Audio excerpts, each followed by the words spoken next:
नमस्कार, आप देख रहे हैं CWB Hindi news. Haryana board ने जारी की डीएड परीक्षाओं की डेट शीट। हरियाणा विद्यालय शिक्षा बोर्ड द्वारा प्रवेश वर्ष 2019 व 2020 के डीएलएड प्रथम वर्ष एवं प्रवेश वर्ष 2019 के द्वितीय वर्ष यानी रीअपियर की परीक्षाओं का संचालन 15 फरवरी 2022 से करवाया जा रहा है। इन परीक्षाओं की डेट शीट बोर्ड की आधिकारिक वेबसाइट पर अपलोड कर दी गई है। परीक्षाएं 15 फरवरी से आरंभ होकर 25 फरवरी 2022 तक चलेंगी। ज्ञात रहे कि ये परीक्षाएं 5 जनवरी 2022 से आरंभ होनी थी, लेकिन कोविड-19 महामारी के कारण इन परीक्षाओं को स्थगित कर दिया गया था। गुरुवार को हरियाणा सहित एनसीआर दिल्ली में अनेक स्थानों पर बरसात हुई। बुधवार रात से शुरू हुई हल्की से मध्यम और धीरे धीरे बारिश की गतिविधियों ने अपने आकार और स्वरूप को बढ़ा लिया। हरियाणा के पश्चिमी दक्षिणी जिलों को छोड़कर अन्य सभी जिलों और एनसीआर दिल्ली पर अपना प्रभाव दिखाया। 30 से 40 किलोमीटर प्रति घंटे की रफ्तार से हवाएं चलने की वजह से कई स्थानों पर मूसलाधार बारिश के साथ गरज व चमक के साथ ओलावृष्टि की गतिविधियां भी देखी गई है। शुक्रवार सुबह तक भी हरियाणा के उत्तरी जिलों पंचकुला, कालका, चंडीगढ़, अंबाला, यमुनानगर, कुरुक्षेत्र, करनाल, पानीपत, रोहतक, झज्जर, कैथल, जींद, सोनीपत और दिल्ली एनसीआर में भी बारिश जारी रहने की संभावना है। वहीं 4 फरवरी को शाम तक इस मौसम प्रणाली का प्रभाव हरियाणा और दिल्ली एनसीआर दिल्ली से हटना शुरू हो जाएगा। हरियाणा में पंचायत चुनाव से पहले निकाय चुनाव की तैयारी मूड भांपने में जुटा भाजपा जसपा गठबंधन। हरियाणा में पंचायत चुनाव से पहले स्थानीय निकायों के चुनाव कराने की तैयारी है। प्रदेश में सत्तारूढ़ भाजपा जसपा ने गठबंधन स्तर पर चुनाव मैदान में जाने से पहले लोगों का मूड भांपने की रणनीति पर काम करना शुरू कर दिया है। भाजपा ने जहां माइक्रो डोनेशन ड्राइव के जरिए चुनाव से पहले हर घर दस्तक देने की रणनीति बनाई है, वहीं जसपा भी पार्टी सिंबल पर चुनाव लड़ने की योजना पर काम कर रही है। मुख्यमंत्री मनोहर लाल, हरियाणा प्रभारी विनोद तावड़े व प्रदेश अध्यक्ष ओम प्रकाश धनखड़ की मौजूदगी में हुई बैठक में निर्णय लिया गया है कि 11 फरवरी तक माइक्रो डोनेशन ड्राइव चलाई जाए। पार्टी के स्थानीय कार्यकर्ता हर घर जाकर चंदा जुटाएंगे। इससे जहां पार्टी कोष में धन आएगा, वहीं स्थानीय निकायों के चुनाव से पहले उनका मन भी भांपा जा सकेगा। इसके बाद मार्च में चुनाव आयोग चुनाव कार्यक्रम घोषित कर सकता है। विपक्ष ने 75% आरक्षण को बताया जुमला। हुड्डा बोले सरकार कोर्ट में बचाव नहीं कर सकी। दुष्यंत ने कहा युवाओं के लिए लड़ते रहेंगे। जॉब और हरियाणा उच्च न्यायालय ने निजी क्षेत्र की नौकरियों में राज्य के निवासियों को 75% आरक्षण देने संबंधी हरियाणा सरकार के कानून पर बृहस्पतिवार को अंतरिम रोक लगा दी है। इस फैसले से राज्य में काम कर रही निजी कंपनियों को बड़ी राहत मिली है। इन याचिकाओं में कानून की वैधता को चुनौती दी गई थी। हरियाणा सरकार ने इस एक्ट को 15 जनवरी को लागू किया था। इस आदेश के बाद हरियाणा में सियासी बयानबाजी तेज हो गई है। मुख्यमंत्री मनोहर लाल ने कहा है कि निजी क्षेत्र में हरियाणा के युवाओं को 75% आरक्षण दिए जाने के मामले पर भले ही हाईकोर्ट में फिलहाल स्टे लग गई हो, लेकिन इस कानून पर सरकार मजबूती से अपना पक्ष रखेगी और कोर्ट में लड़ेगी और जरूरत पड़ी तो सुप्रीम कोर्ट तक जाएंगे। डिप्टी सीएम दुष्यंत चौटाला ने ट्वीट करके कहा कि हम हरियाणा के युवाओं के रोजगार के अवसरों के लिए लड़ते रहेंगे। वहीं पूर्व मुख्यमंत्री और नेता प्रतिपक्ष भूपेंद्र सिंह हुड्डा का कहना है कि बीजेपी जेजेपी गठबंधन सरकार इस भयावह होती बेरोजगारी से निजात पाने के लिए अब तक कोई भी कारगर नीति नहीं बना पाई। इसलिए बेरोजगारी से ध्यान भटकाने के लिए सरकार द्वारा पिछले दिनों प्राइवेट नौकरियों में 75% हरियाणा वासियों को आरक्षण देने का जुमला उछाला, लेकिन यह सरकार कोर्ट में अपने उस जुमले का भी बचाव नहीं कर पाई और कोर्ट की तरफ से इस पर रोक लगा दी गई है। चौधरी रणबीर सिंह यूनिवर्सिटी ने जारी किया यूजी और पीजी परीक्षाओं का शेड्यूल। चौधरी रणबीर सिंह विश्वविद्यालय और उसके तहत आने वाले डिग्री कॉलेजों में 23 फरवरी से अंडर ग्रेजुएट यानी यूजी और पोस्ट ग्रेजुएट यानी पीजी की परीक्षाएं होनी है। वहीं एमएड व एमएड स्पेशल द्वितीय सेमेस्टर की परीक्षाएं 17 फरवरी से आरंभ होंगी। विश्वविद्यालय ने शेड्यूल जारी कर दिया है और परीक्षाएं ऑफलाइन मोड में लेने का फैसला लिया है। तो वहीं ऑनलाइन परीक्षा का विकल्प नहीं दिया गया है, जिसका विद्यार्थी विरोध कर रहे हैं। विश्वविद्यालय द्वारा डेटशीट का शेड्यूल साइट पर डाल दिया गया है। किसी परीक्षा की डेट को लेकर अगर किसी कॉलेज को कोई दिक्कत है तो वह अपनी आपत्ति 9 दिसंबर तक दर्ज करवा सकता है। परीक्षाओं में कोविड नियमों का सख्ती से पालन किया जाएगा। एक कमरे में अधिकतम 24 विद्यार्थी ही बैठ पाएंगे। पहले 40 तक विद्यार्थी बैठते थे। विद्यार्थियों को बगैर मास्क के परीक्षा केंद्र में प्रवेश नहीं दिया जाएगा। साथ में सैनिटाइजर और पानी की बोतल लानी होगी।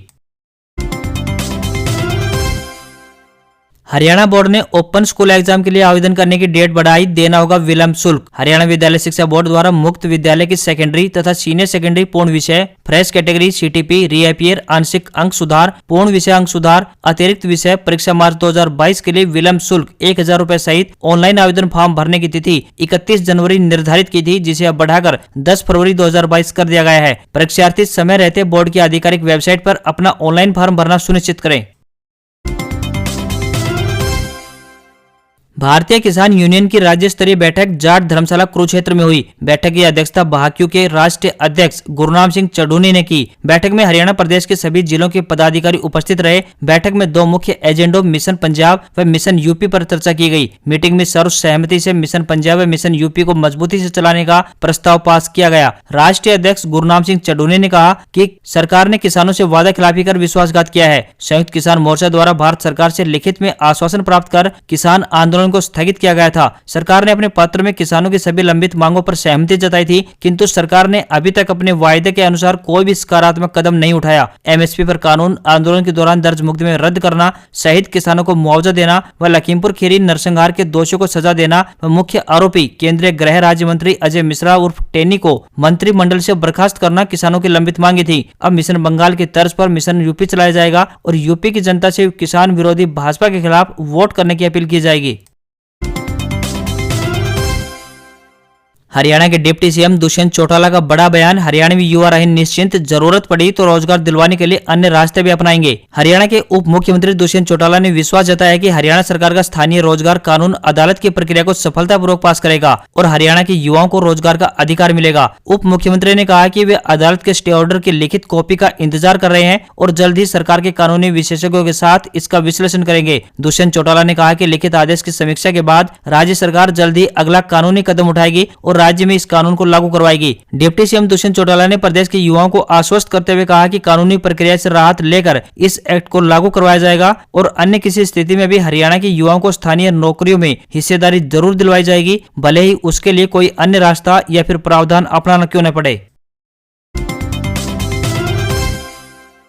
हरियाणा में पिछले साल सरचार्ज माफी योजना के तहत 1.25 लाख किसानों के बिजली बिलों का 25 करोड़ रुपए ब्याज माफ किया गया है। बिजली लाइन लॉस घटकर 13% रह गया है। बिजली मंत्री रणजीत सिंह चौटाला ने वीरवार को राज्यपाल बंडारू दत्तात्रेय से मुलाकात में यह जानकारी दी। उन्होंने कहा कि प्रदेश में बिजली चोरी रोकने के लिए शीघ्र ही 10 लाख स्मार्ट मीटर लगाए जा रहे हैं। जिन गाँव में 90% या इससे अधिक बिलों का भुगतान डिजिटल रूप में किया जा रहा है, उन गाँव की पंचायतों को 5 लाख रुपए की राशि इनाम के रूप में दी जा रही है। इसके अलावा सौर ऊर्जा और ग्रीन एनर्जी को बढ़ावा देने के लिए सोलर पावर प्रोजेक्ट स्थापित किए जा रहे हैं।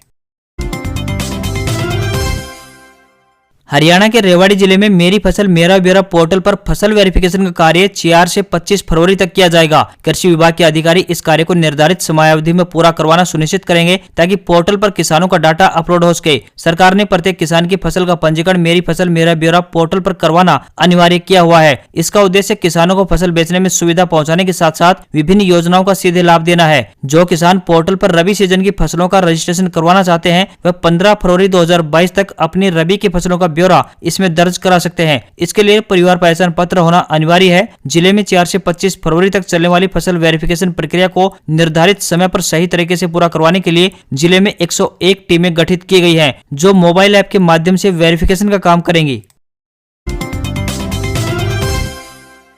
हरियाणा के रहने वाले प्रेमियों के लिए खुशखबरी है। अगर उनके परिवार या समाज उनके रिश्ते के खिलाफ है, प्रेमी जोड़ा घर से भागना चाहता है, तो उसे अपनी सुरक्षा के लिए पुलिस या कोर्ट के पास जाने की आवश्यकता नहीं पड़ेगी। ऐसे प्रेमियों के लिए मनोहर लाल खट्टर सरकार ने ऑनलाइन पोर्टल शुरू किया है। प्रेमी उसमें अपनी शिकायत दर्ज करवा सकते हैं। हरियाणा की उप महाधिवक्ता गीता शर्मा ने इस मामले में पंजाब और हरियाणा हाईकोर्ट के सामने बयान दिए हैं। उन्होंने कहा है कि 2 दिनों के अंदर यह पोर्टल पूरी तरह से काम करने लगेगा। हरियाणा देश का पहला राज्य होगा जिसके पास भागे हुए प्रेमियों की शिकायतों का ऑनलाइन पोर्टल बनेगा। न्यायमूर्ति अवनीश झिंगन ने 23 दिसंबर के आदेश में पंजाब और हरियाणा सरकार को भागे हुए जोड़ों के लिए ऑनलाइन पोर्टल बनाने को कहा था। हाईकोर्ट ने यह आदेश यह देखते हुए पारित किए थे कि भारत के संविधान का अनुच्छेद 21 जीवन और स्वतंत्रता का अधिकार प्रदान करता है। रीट रद्द होगी या नहीं, सुनवाई 8 फरवरी को। परीक्षा में धांधली को लेकर भर्ती प्रक्रिया पर रोक लगाने की याचिका हाईकोर्ट करेगा सुनवाई। विवादों में घिरी रीट 2021 को लेकर 8 फरवरी को हाईकोर्ट में सुनवाई करेगा। याचिकाकर्ता ने रीट पर रोक लगाने की मांग की है। उधर राजस्थान सरकार ने 32,000 शिक्षकों की भर्ती के लिए 9 फरवरी तक आवेदन मांगे हैं। पेपर लीक में एसओजी जांच, भर्ती प्रक्रिया और अदालत में सुनवाई के बीच शिक्षक की नौकरी का सपना देख रहे लाखों युवा परेशान हैं। रीट के रद्द होने या फिर भर्ती लटकने की आशंका है। इस बीच भर्ती प्रक्रिया पूरी होने से पहले ही प्रदेश भर में विरोध शुरू हो गया है।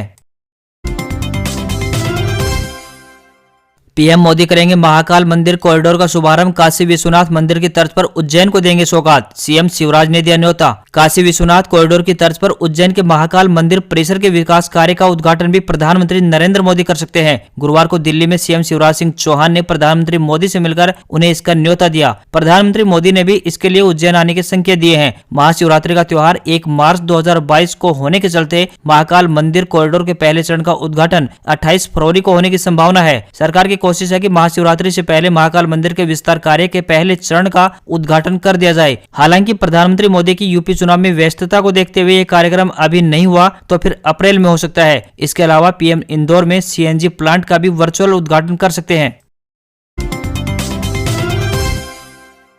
पाकिस्तान के सबसे बड़े कारोबारी का दावा, भारत पाकिस्तान के बीच सीक्रेट बातचीत जारी। हालात सुधरे तो 1 महीने में इस्लामाबाद जाएंगे मोदी। पाकिस्तान के सबसे बड़े कारोबारी मियां मोहम्मद मनसा ने भारत और पाकिस्तान के रिश्तों को लेकर बहुत बड़ा दावा किया है। मनसा के मुताबिक भारत और पाकिस्तान के बीच बैकडोर डिप्लोमेसी के तहत बातचीत जारी है और उनके पास इस बातचीत की जानकारी मौजूद है। मनसा ने आगे कहा, अगर दोनों देशों के रिश्ते सुधरते हैं तो 1 महीने के अंदर प्रधानमंत्री श्री नरेंद्र मोदी पाकिस्तान का दौरा कर सकते हैं। मनसा पाकिस्तान की सियासत से दूर रहते हैं, लेकिन माना जाता है कि मुल्क के तमाम सियासतदानों के साथ उनके अच्छे रिश्ते हैं। उन्हें फौज का भी करीबी बताया जाता है। पाकिस्तान में सरकार से ज्यादा ताकतवर फौज ही मानी जाती है, लिहाजा मनसा की बात को गंभीरता से लिया जाता है। रक्षा मंत्रालय में निकली भर्ती, 10वीं पास अभ्यर्थी 12 फरवरी तक कर सकेंगे आवेदन। 63,200 रुपए होगी सैलरी। सरकारी नौकरी कर देश सेवा करने की तैयारी कर रहे युवाओं के लिए अच्छी खबर है। भारतीय सेना के मैकेनाइज्ड इन्फेंट्री रेजिमेंट सेंटर ने ग्रुप सी सिविलियन कैटेगरी में 45 पदों पर भर्ती निकाली है। इसमें कुक, वाशरमैन, सफाई वाला, नाई और लोअर डिवीजन क्लर्क के 11 पद भी शामिल हैं। इसके लिए 10वीं पास अभ्यर्थी 12 फरवरी 2022 तक भारतीय सेना की वेबसाइट indianarmy.nic.in पर जाकर ऑनलाइन आवेदन कर सकते हैं। इन पदों पर भर्ती के लिए उम्मीदवार की आयु 18 साल से 25 साल के बीच होनी चाहिए। अभ्यर्थी को चयनित होने पर कुक और एलडीसी के पद पर 19,900 रुपए से लेकर 63,200 रुपए तक सैलरी दी जाएगी, जबकि अन्य पदों के लिए हर महीने 18,000 रुपए से लेकर 56,900 रुपए तक महीने का भुगतान किया जाएगा।